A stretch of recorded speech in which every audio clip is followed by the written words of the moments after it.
ഇന്ത്യയിലെ ഏറ്റവും വലിയ മരുഭൂമി? താർ മരുഭൂമി.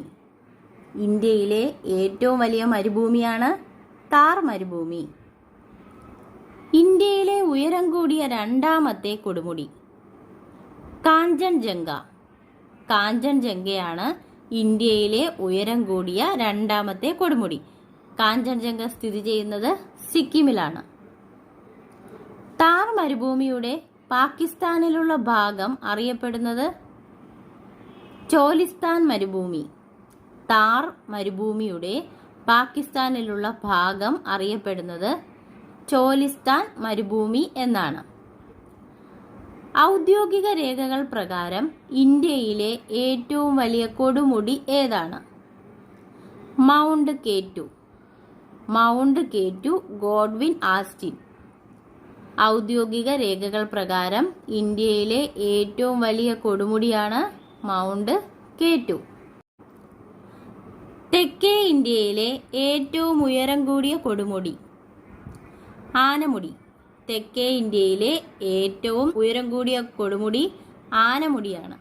ഇടുക്കിയിലെ മൂന്നാറിലാണ് ആനമുടി സ്ഥിതി ചെയ്യുന്നത്. ഇന്ത്യയെ തെക്കേ ഇന്ത്യ, വടക്കേ ഇന്ത്യ എന്നിങ്ങനെ വേർതിരിക്കുന്ന പർവ്വതം? വിന്ധ്യ പർവ്വതം.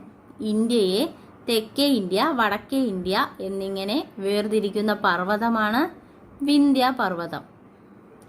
മിസ് വേൾഡ് മത്സരം സ്പോൺസർ ചെയ്യുന്നത്? Miss World organisation UK.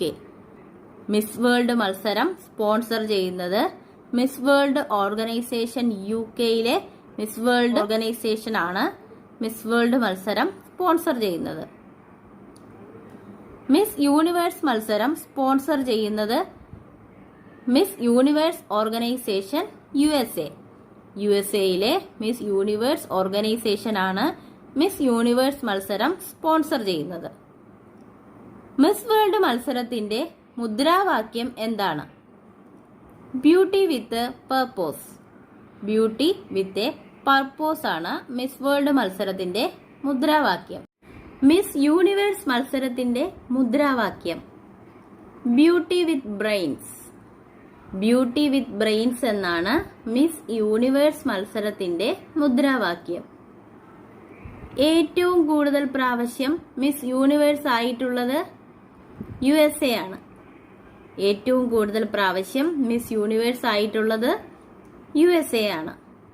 ആസൂത്രണ കമ്മീഷന്റെ ആദ്യത്തെ ഉപാധ്യക്ഷൻ ആരാണ്? ഗുൽസാരിലാൽ നന്ദ. ആസൂത്രണ കമ്മീഷന്റെ ആദ്യത്തെ ഉപാധ്യക്ഷൻ ഗുൽസാരിലാൽ നന്ദയാണ്. ആസൂത്രണ കമ്മീഷന്റെ അധ്യക്ഷൻ ആരാണ്? ഇന്ത്യൻ പ്രധാനമന്ത്രി. ആസൂത്രണ കമ്മീഷന്റെ അധ്യക്ഷൻ ആരാണ്? ഇന്ത്യൻ പ്രധാനമന്ത്രി. ആസൂത്രണ കമ്മീഷൻ ഉപാധ്യക്ഷൻ, ധനകാര്യ കമ്മീഷൻ ചെയർമാൻ എന്നീ സ്ഥാനങ്ങൾ വഹിച്ചിട്ടുള്ള വ്യക്തി? KC പന്താണ് ആസൂത്രണ കമ്മീഷൻ ഉപാധ്യക്ഷൻ, ധനകാര്യ കമ്മീഷൻ ചെയർമാൻ എന്നീ സ്ഥാനങ്ങൾ വഹിച്ചിട്ടുള്ള വ്യക്തി.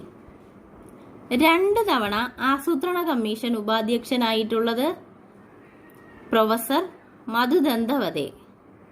പ്രൊഫസർ മധുദണ്ഡവതെയാണ് 2 തവണ ആസൂത്രണ കമ്മീഷൻ ഉപാധ്യക്ഷനായിരുന്നിട്ടുള്ളത്. വിജ്ഞാനത്തിന്റെ പ്രതീകമായി കണക്കാക്കപ്പെടുന്ന പക്ഷി? മൂങ്ങയാണ്. മൂങ്ങയാണ് വിജ്ഞാനത്തിന്റെ പ്രതീകമായി കണക്കാക്കപ്പെടുന്ന പക്ഷി. സമാധാനത്തിന്റെ പ്രതീകമായി കണക്കാക്കപ്പെടുന്ന പക്ഷി ഏതാണ്? പ്രാവാണ്. പ്രാവാണ് സമാധാനത്തിന്റെ പ്രതീകമായി കണക്കാക്കപ്പെടുന്ന പക്ഷി.